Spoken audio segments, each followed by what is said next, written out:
पितृपक्ष कथा. महाभारत काळात श्राद्धाचा पहिला सल्ला अत्रि मुनी महर्षी निमी यांना दिला होता. हे ऐकून निमी ऋषींनी आपल्या मुलाचे श्राद्ध केले. याशिवाय महाभारताच्या युद्धानंतर श्रीकृष्णाच्या सांगण्यावरून पांडवांना त्यांच्या मृत नातेवाईकांचे श्राद्ध सोमवती अमावस्येच्या दिवशी करायचे होते, जेणेकरून त्यांना मोक्ष मिळावा. पण त्यांच्या हयातील सोमवती अमावस्या कधीच आली नाही. यामुळे संतापलेल्या युधिष्ठिराने सोमवती अमावस्येला शाप दिला की यापुढे सोमवती अमावस्या वर्षातून एकदाच येईल. इतकेच नाही तर याआधी त्रेतायुगात सीतेने दशरथाला पिंडदान दिल्याची कथाही प्रसिद्ध आहे. परंतु पितृपक्षाची सुरुवात ही महारथी कर्णाच्या जीवनाशी संबंधित आहे.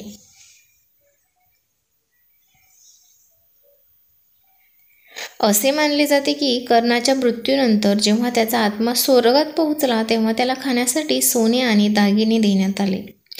कर्णाला अन्नाऐवजी सोने का दिले जात आहे हे समजले नाही. त्याने देवराज इंद्राला अशी वागणूक का दिली असा प्रश्न केला. तेव्हा इंद्रदेवाने त्याला सांगितले की त्याने आपल्या संपूर्ण आयुष्यात फक्त सोन्याचे दान केले आहे, कधीही अन्न किंवा पाणी दान केले नाही. इतकेच नाही तर त्यांनी आपल्या पूर्वजांचे तर्पण आणि पिंडदानही केले नाही. हे ऐकून कर्णाने सांगितले की त्याला त्याच्या पूर्वजांबद्दल काहीही माहीत नाही, म्हणून त्याने तर्पण आणि पिंडदान कधीच केले नाही. हे ऐकून इंद्राने कर्णाला आपली चूक सुधारण्याची संधी दिली आणि त्याला 16 दिवसांसाठी पृथ्वीवर पाठवले. पृथ्वीवर आल्यावर कर्णाने भक्तिभावाने आपल्या पितरांचे श्राद्ध केले आणि अन्न, पाणी आणि वस्त्र दान केले. असे केल्यावरच कर्णाला मुक्ती आणि समाधान मिळाले. पितरांना मोक्ष आणि समाधान दोन्ही मिळावे म्हणून हे 16 दिवस पृथ्वीवर पितृपक्ष म्हणून साजरे केले जाऊ लागले असे मानले जाते.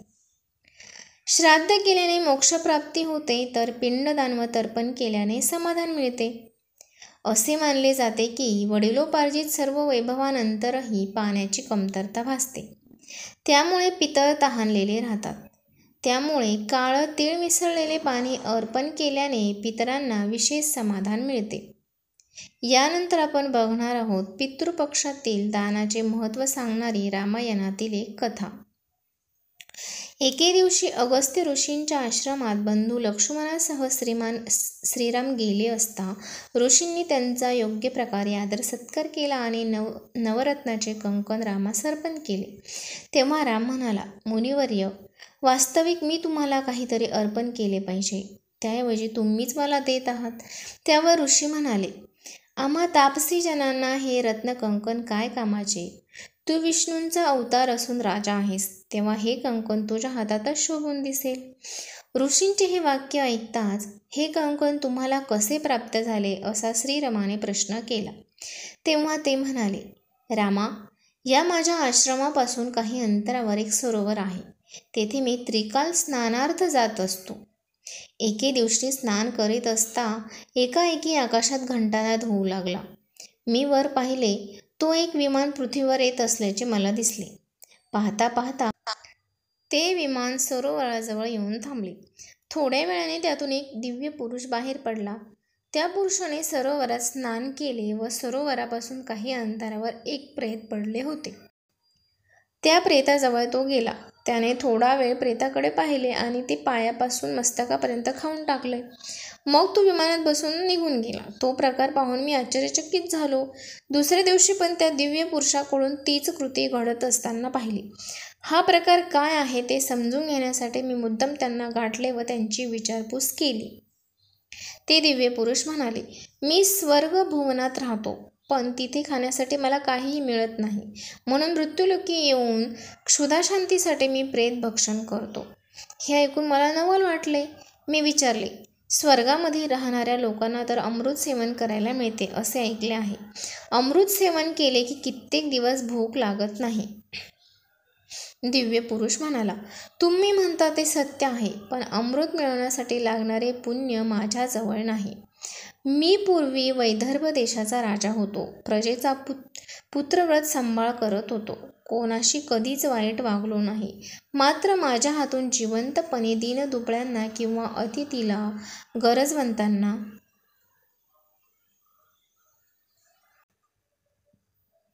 अन्नदान झाले नाही. माझे जीवन मी असेच व्यतीत केले. प्रजेचे प्रेम आणि माझी सर्वांशी असलेली चांगली वागणूक पाहून चित्रगुप्ताने यमसदनातून मला स्वर्गात पाठवले. तिथे मला दिव्य शरीर प्राप्त झाले. मात्र जेव्हा भूक लागली तेव्हा खाण्यासाठी काहीही मिळाले नाही. याचे कारण विचारले असता चित्रगुप्त म्हणाले, पूर्वी तू अन्नदान केले असते तर तुला इथे भोजन मिळाले असते. तेव्हा तू ते केले नाही. स्वतःच्या पोटापाण्याचा विचार केलास. आता पुढेही स्वतःच्या भोजनाची व्यवस्था स्वतःच कर. त्यावेळी त्यांनीच मला मृत्यूलोकी येऊन प्रेत भक्षण करण्याचा पर्याय सुचवला. दिव्य पुरुषाची दयनीय अवस्था पाहून अगस्त्य ऋषींनी आपल्या वाटणीचे अन्नदानाचे थोडे पुण्य दिव्य पुरुषाला दान दिले. त्याबद्दल कृतज्ञता म्हणून दिव्य पुरुषाने नवरत्नांचे कंकण दिले. त्या दिव्य पुरुषाचे स्मरण राहावे आणि त्याच्याकडून झालेली चूक आपल्याकडून घडू नये म्हणून अगस्त्य ऋषींनी ते कंकण श्रीरामांना भेट दिले. आपण आयुष्यभर फक्त घ्यायला शिकलो, परंतु देण्याची सवय आपल्या हाताला नाही. ती जाणीवपूर्वक लावून घेतली पाहिजे. दानाची सवय नुसती लावून उपयोगाची नाही, तर ते सत्पात्री झाले पाहिजे तरच उपयोग.